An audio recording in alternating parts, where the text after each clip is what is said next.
Hi spirit, welcome back to यार YouTube channel that is Brainic IAS.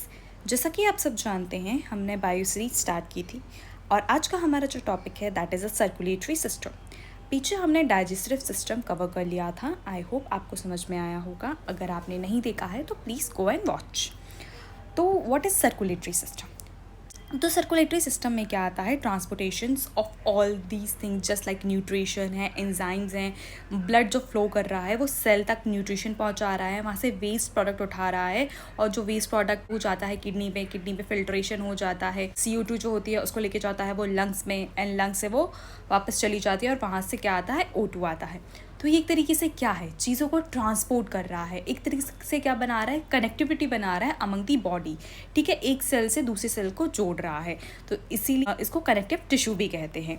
तो अब क्या होता है, जो ह्यूमन बॉडी है उसमें जो ट्रांसपोर्टेशन ये जो चीज़ होती है उसको हम नाम से जानते हैं that is a circulation. Circulation जो डिस्कवर्ड किया था दैट वाज विलियम हार्वे। तो सर्कुलेशन होता कैसे है तो समझते हैं सर्कुलेशन। फॉर एग्जांपल ये हमारा हार्ट है, ठीक है, यहाँ से वेन्स कैपिलरीज एंड ऑल निकलेंगी। ये जाएगा किसमें? बॉडी से, छोटे छोटे कैपिलरीज से, आर्टरीज से ये कहाँ जाएगा? बॉडी ऑर्गन्स में। ठीक है, ये ऑर्गन में जाएगा, ऑर्गन से वेस्ट कलेक्ट करेगा। इसे ये जो जा रहा है that is a pure blood. फिर अगर इसमें वेस्ट बढ़ गया तो हम क्या कहते हैं? डीऑक्सीजनेटेड ब्लड, क्योंकि इसमें ऑक्सीजन कम होगा और जो क्या होगा? CO2 की मात्रा इसमें ज़्यादा होगी। फिर ये हार्ट तक जाएगा एंड ये हार्ट से फिर कहाँ जाएगा? लंग्स में। एंड लंग्स इसको क्या करेंगे? प्यूरीफाई करेंगे एंड प्यूरीफाई करके फिर से ये वापस किस में भेज देंगे? हमारे हार्ट में। एंड हार्ट से ये फिर वापस से पूरी बॉडी में पंप होता चला जाएगा। तो ये है क्या है? सर्कुलेशन। अब ह्यूमन सर्कुलेटरी सिस्टम्स होते हैं, इसमें क्या क्या आता है? तो सबसे पहले क्या? हार्ट होगा, ब्लड आएगा एंड ब्लड वेसल्स आएंगी एंड ये सब मिलके बनाएंगे क्या? Circulatory system. तो सबसे पहले जो हमारा टॉपिक है that is a blood. Blood क्या होता है? ब्लड एक रेड कलर फ्लूइड होता है जो क्या करता है? चीज़ों को ट्रांसपोर्ट करता है, जैसे different gases, nutrition, secretion of glands, waste material from one part of the body to the another. Secretion of glands क्या?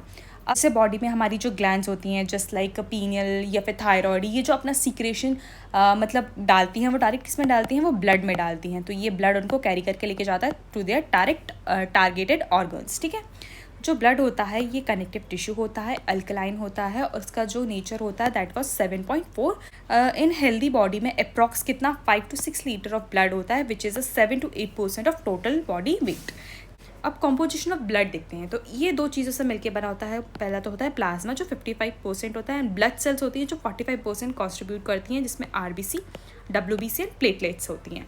जैसे कि मैंने आपको पिछले उसमें बताया था, ये है हमारा हार्ट से ये जाएगा क्या? पूरे ये ऑक्सीजनेटेड ब्लड है, ये पूरी बॉडी में क्या हो रहा है? जा रहा है एंड ऑक्सीजन पूरी बॉडी में ये ऑक्सीजन प्रोवाइड करके एंड वेस्ट मटेरियल कलेक्ट करके फिर यहाँ से ये आ रहा है डीऑक्सीजनेटेड ब्लड एंड यहाँ से ये फिर जाएगा कहाँ पे? लंग्स में एंड लंग्स इसको क्या करेगा? ऑक्सीजनेटेड करेगा और ये फिर वापस हार्ट में आएगा। तो एक तरह से ये लूप बना रहा है, इसको कहते हैं double circulation.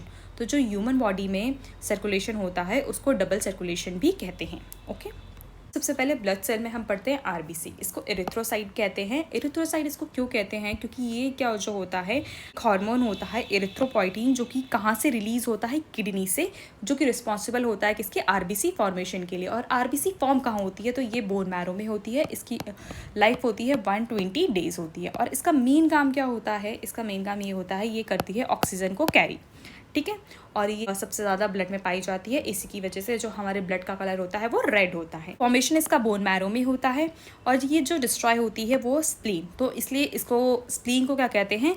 Graveyard of RBC कहते हैं। ये RBC का शेप है, ये बाइकॉन्केव शेप रहता है, एकदम बालूशाही जैसी आपने देखी होगी ना, ये उसी तरीके की दिखती है। मैंने आपको बताया 120 डेज इसकी लाइफ स्पैन होती है, बाइकॉन्केव शेप होता है। इसका ब्लड में काउंट क्या होता है? 45 से लेकर 55 lakh millimetre cube of the blood. अब इसमें क्या होता है? RBC किस किस से मिलके है? तो B6, B12, B9 and haemoglobin. Haemoglobin actually iron और प्रोटीन से बना होता है।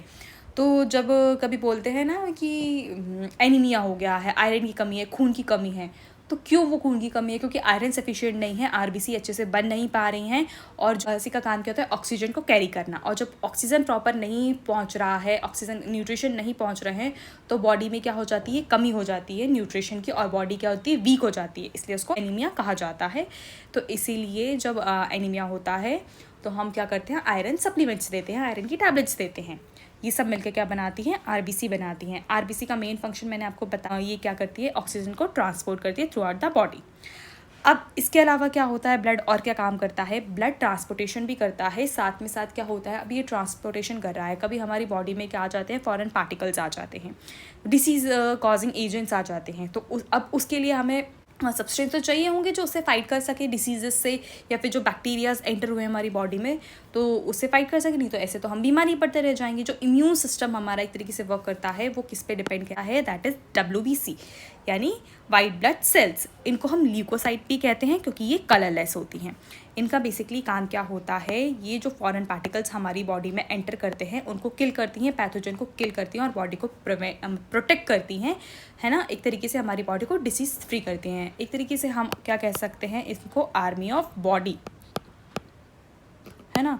जो फॉरेन पार्टिकल्स हैं, फॉरेन पैथोजन्स हैं, उनको हमारी बॉडी को मतलब प्रोटेक्ट कर रही है और हमें डिसीज नहीं होने दे रही है। इनकी जो लाइफ स्पैन होती है दैट इज़ 5 to 7 डे। इनका ब्लड काउंट होता है 6000 से 8000 millimetre cube of the blood. Okay, size इसका होता है 12 म्यूमीटर से 20 म्यूमीटर और शेप इनका इरेगुलर होता है। यह है WBC की इमेज। तो इनका जैसे मैंने आपको बताया, इनका काम क्या होता है, protect body against infection, to develop immune system in the body. अब ये दो पार्ट में डिवाइडेड होती हैं, एक होता है ग्रैनुलोसाइट, एक होता है ए ग्रैनुलोसाइट। ए ग्रैनुलोसाइट और ग्रैनुलोसाइट का मतलब क्या है, तो जिनमें ग्रीन प्रेजेंट रहते हैं वो होता है ग्रैनुलोसाइट, जैसे कि यूसिनोफिल्स हो गई, न्यूट्रोफिल्स हो गई और बेसोफिल्स हो गई। और जिनमें ये प्रेजेंट नहीं होता है that is a monocyte and lymphocyte. ये सारा मिलके हमारी बॉडी को क्या करती है, प्रोटेक्ट करती हैं, इम्यून सिस्टम हमारा स्ट्रॉन्ग करती हैं। एक तरीके से ये हमारी इम्यूनिटी के रिस्पॉन्सिबल होती हैं। प्लेटलेट्स पे, तो प्लेटलेट्स क्या होती हैं, ये सबसे पहले तो होती हैं यार, they are colourless, non nucleated होती हैं, इरेगुलर शेप होती हैं। ये है हमारा क्या, प्लेटलेट्स की इमेज, ठीक है। फ्रेगमेंट्स ऑफ द सेल होती हैं with in a short life span of 3 to 5 days. मान लो कभी हमें चोट लगी, तो एकदम से क्या होता है कि चोट लगी है, ब्लड निकल रहा है, लेकिन कभी आपने सोचा है जब हमारा जो ब्लड निकल रहा होता है वो थोड़े टाइम बाद क्या क्लॉटिंग करना स्टार्ट हो जाता है और वहाँ पे क्लॉट बन जाता है और ब्लीडिंग बंद हो जाती है। तो वो क्यों होती है, वो इन्हीं प्लेटलेट्स की वजह से होती हैं। ये क्या होती हैं, जो सेल्स होती हैं उनके छोटे छोटे फ्रेगमेंट्स होते हैं। जैसे ही हमारी बॉडी में चोट लगती है, इनके पास मैसेज जाता है कि यहाँ पर चोट लगी है, तो वो वहाँ जाके क्या होती हैं, कलेक्ट होने लग जाती हैं और एक क्लॉट बना लेती है। इसमें फाइब्रोजन भी हेल्प करता है। वो क्या करता है, ये इसमें क्या करता है, नेट टाइप बना लेता है और ये इसमें जाके क्या अटक जाती हैं और एक हमारा क्या होता है, क्लॉट फॉर्मेशन हो जाता है और जो हमारी ब्लीडिंग होती है वो बंद हो जाती है। तो प्लेटलेट्स का काम क्या होता है, इनका काम होता है क्लॉटिंग ऑफ ब्लड का। चोट लगती है तो ये अपना रोल प्ले करती हैं। प्लाज्मा, तो प्लाज्मा किसे बनाता है, इसमें 90 से लेके 92% ऑफ द वाटर रहता है। ये लिक्विड पार्ट ऑफ द क्या होता है, ब्लड होता है। कंटेन सेवरल सॉल्ट्स रहता है, ग्लूकोज रहता है। जो हम खाना खा रहे हैं, जो हमारे ब्लड में एब्जॉर्ब हो रहा है, वो कहाँ होके जाता है, दैट इज़ प्लाज्मा, प्लाज्मा में होके जाता है। ये हमारा प्लाज्मा है और ये हमारी डिफरेंस मतलब सेल्स हैं सारी, ठीक है। इसमें मतलब RBC है, क्योंकि RBC डोमिनेंट में रहती है इसलिए ये रेड दिख रहा है। WBC है, प्लेटलेट्स, हम इनको सेटल डाउन कर दें तो ये जो वाटरी पार्ट जो बच जाता है दैट इज़ प्लाज्मा। इसके अंदर सारे इंपॉर्टेंट न्यूट्रिशंस होते हैं, जैसे ग्लूकोज हो गया, प्रोटीन, अमाइनो एसिड्स, फैट्स हो गए, enzyme, hormone, antibodies and digested excreted product of the food. Okay, तो सीरम क्या होता है, सीरम क्या होता है, जो हमने ये जो प्लाज्मा पढ़ा है इसमें इंपॉर्टेंट चीज़ें होती हैं, सारे न्यूट्रिशंस होते हैं। अगर इसमें से हम क्या कर दें, जो फाइब्रिनोजन होता है, जो रिस्पॉन्सिबल होता है किसके लिए, ब्लड क्लॉटिंग के लिए, अगर हम उसको रिमूव कर दें तो जो येलो पार्ट बचता है दैट इज सीरम, ठीक है। वो क्या कहलाता है, serum. It is a yellow colour fluid of blood पे। तो ब्लड के फंक्शन क्या होते हैं, सबसे पहले तो इसका काम क्या होता है, ट्रांसपोर्टेशन का। तो ये क्या ट्रांसपोर्ट करती है, carbon dioxide, nitrogen waste and importantly oxygen, ठीक है। इसके साथ साथ इसके हम कुछ फंक्शंस पढ़ते हैं, जैसे RBC transport oxygen with the help of haemoglobin. Okay, WBC called soldiers of the body, provide defend against diseases. Platelets cause clotting of the blood at the site of injury to prevent excessive loss of the blood, जो वैसे मैंने आपको बताया था पीछे। अब जैसे ये क्विक रिवीजन करते हैं, ये ब्लड दो पार्ट में डिवाइडेड रहता है, ब्लड प्लाज्मा और ब्लड कार्पोसल्स और सेल्स। ब्लड प्लाज्मा में हमने सीरम पढ़ा था एंड फाइब्रिनोजन पढ़ा था, ठीक है। सीरम को ही प्लस फाइब्रोजन कर देंगे तो ये बन जाता है क्या, प्लाज्मा। ये है RBC, WBC, platelets and thrombocytes. ये क्या करती है, ऑक्सीजन कैरी करती है, ये हमारी बॉडी को प्रोटेक्ट करती है और इम्यूनिटी प्रोवाइड कराती है, और ये किसमें, ब्लड क्लॉटिंग में काम आती है। ये जो आरबीसी हैं ये दो पार्ट में डिवाइडेड रहती है, एक होती है ग्रेनुलोसाइट, एक होती है एक ग्रेनुलोसाइट, जिसमें ग्रैन्यूल्स लाइक प्रेजेंट रहते हैं, वो होता है ग्रेनुलोसाइट, और ये होता है एक ग्रैनुलोसाइट्स। तो आज के लिए बस इतना ही। आई होप आपको समझ आएगा। For more content follow Brainic IAS.